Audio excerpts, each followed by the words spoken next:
This is Matthew Cratter from Trader University, and today I want to answer the question, does getting rich require making others poor? This was a great suggestion. I made a video here called How to Retire Early and Make Your Money Work for You, and someone named Vnoms had an interesting philosophical question, does being rich depend on others being poor? Which I think is a really good question. I think that this is a common fallacy in our culture. You could call it the pie fallacy. And the misunderstanding here, the idea is that there's only so much wealth in the world and rich people have taken most of it. We could look at wealth as like being like a pumpkin pie. And over here we have Bezos and we have Gates and we have Musk and all the tech billionaires, Zuckerberg, and they've taken the whole pie. And then the rest of us, this would be the 1% obviously over here. And over here, the rest of us are forced to somehow subsist on this one little slice of pie.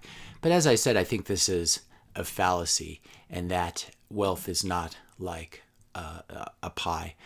If you believe that wealth is like a pie that needs to be shared and you want economic equality, which I think we should all want, the only two solutions for that are very high taxes on the rich, wealth confiscation, or something like the guillotines. This is what happens during revolutionary times. In reality, though, as I'm going to argue in this video, wealth is not like a finite pie. The pie fallacy is wrong. And I'm going to talk about that in a minute. But before I do, if you could hit that subscribe and like button and maybe share this video with a few friends if you're finding it helpful so far. So when someone creates new wealth, they can do it in such a way that they don't impoverish others. So when Thomas Edison invented the light bulb, he added wealth to the world. And in exchange, he became very wealthy himself. He was the founder of General Electric, and he made money not just from the light bulb, obviously, but from all of his other inventions. And one can argue whether he treated people badly or treated people well, but which is sort of beside the point in the sense that he did produce a lot of really amazing products for the world. Someone like Alexander Fleming, who figured out that penicillin could be used as an antibiotic. I'm not sure he became as rich as Edison or really made any money at all, but he increased the pie. He added to the pumpkin pie. Both Edison creating lights, Alexander Fleming creating a way such that when we don't get a simple pneumonia or something like this, or strep throat, that we die from it. The Wright Brothers did a similar thing. They added to the net wealth of the world by teaching people how to fly. So to understand this, we really need to talk a little bit about what wealth is. Wealth is not just a pile of money, but wealth is also what that money can get you. If you lived on planet Mars and you had a couple $1 billion, but there was nothing to buy, the money wouldn't really do you any good. So wealth is really the things that we all want. And it could be wanting mansions and Lambos, but it's also wealth for general humanity. Wealth is having indoor plumbing. It's wonderful to have toilets. It's wonderful to have running hot water, washing machines and dryers, which basically freed up many, many hours of work for women who've traditionally done laundry in traditional cultures. Hot water heaters. It's very nice not to have to go to the river, then heat your water over a fire before taking a bath in it. Avoiding death by taking an antibiotic. This is a form of wealth. Being able to sit down, watch a YouTube video, listen to a podcast, listen to music that someone else has produced, and these are usually pretty much available for free or very low cost for those of us who are lucky enough to have internet connections in the world, which is increasingly becoming the vast majority. Also, wealth is being able to send your money anywhere you want in the world, like Bitcoin, in a censorship and permissionless fashion. So these are lots of examples of wealth. We're going to do a thought experiment here that will examine the pie fallacy from a different angle. Let's say that I'm an inventor and I create a new robot, something like the Roomba, but much better, that can really clean your house. And I build this robot, I build a few prototypes, and I decide to sell them to my friends. So I do an exchange, I do a form of barter with 3 different friends. The first friend, person A, gives me a beautiful oil painting in exchange because she's a painter. Person B, he's a farmer. He gives me a shopping cart full of organic strawberries in exchange for this house cleaning robot. And finally, my friend the doctor treats me, helps me to recover from a disease. So in this situation, all four of us are wealthier. These three people, including myself, now have a machine that can clean our houses and free up a lot of time. And in addition to that, I also now have a nice painting I can hang on the wall. I have strawberries that I can have for dessert. And I've recovered from a disease thanks to my doctor. And so my standard of living is immediately much, much better. All of us have cleaner houses. We all have more things and we're happier. And everyone is better off. There was no requirement here to cheat anyone or scam anyone. This was a voluntary exchange. Now, I might take this invention if I'm very ambitious, and rather than just doing barter, I might decide to create a corporation and incorporate it in Delaware, and then start selling my robot, my house cleaning robot, first in the US and then globally.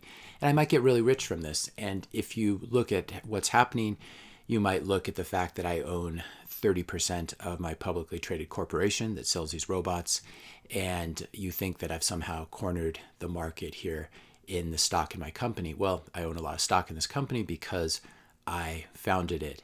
But what I'm actually doing is I'm not cornering a financial asset. What I did was I created a mechanism to supply something of value to millions of people in the world. Everyone wants a clean house. It frees up time. It allows you time to do other things if you don't have to be scrubbing toilets or vacuuming the carpet. And so what I did is I really did barter on a very large background. And so rather than going to each person and exchanging my room cleaning robot for strawberries or painting, what I did is I used money as a medium of exchange. They gave me dollars or euros or yen or maybe even Bitcoin. And in exchange, they got the robot, I got the money, and then I could use this money to go to the grocery store or the farmer's market and buy strawberries, or go to the art market, or even go directly to the artist and buy the painting. So this is a perfect example of where the wealth pie is not finite. It's not a finite pumpkin pie. We all grew the pie by adding things to it. I added this amazing cleaning robot. The artist added a painting. The farmer added strawberries. And the doctor helped me to get healthier. So the pie, everyone's better off in this exchange. Now, there are some exceptions to the pie fallacy. The first one would be certain financial contracts. So, for example, futures, commodity futures, financial futures really are zero sum. And this is really by construction. It's not that they're evil or anything, and they can be quite fun to trade or invest in. But the way they're set up to be zero sum, where if someone makes $50, that means someone else has to lose $50, or a group of people, other people have to lose $50. Just the way these contracts are constructed. When you put up money, and if you're short something, it starts to go up, you're basically sending money to the person who is long via the futures exchange. The futures are even worse than zero sum because there are commissions and fees involved as well. But this would be one example. I'm not saying futures are actually very useful for hedging and speculating, but here's an example where there is sort of a zero-sum game going on. The other exception would be rent seekers.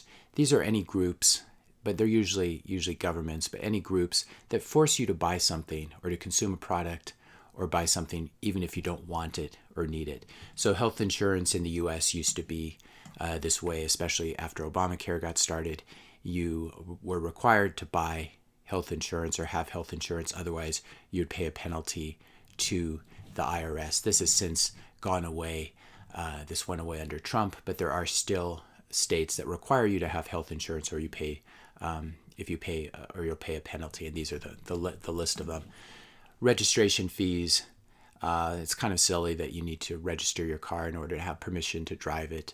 Or you issue let's say you cut hair for a living and you have to get a permit to cut hair. This is basically taking away your right to cut hair and then selling it back to you. This is classic government rent-seeking behavior. And no one was ever really injured by a barber or someone who cuts your hair. Registration fees, health insurance, property taxes.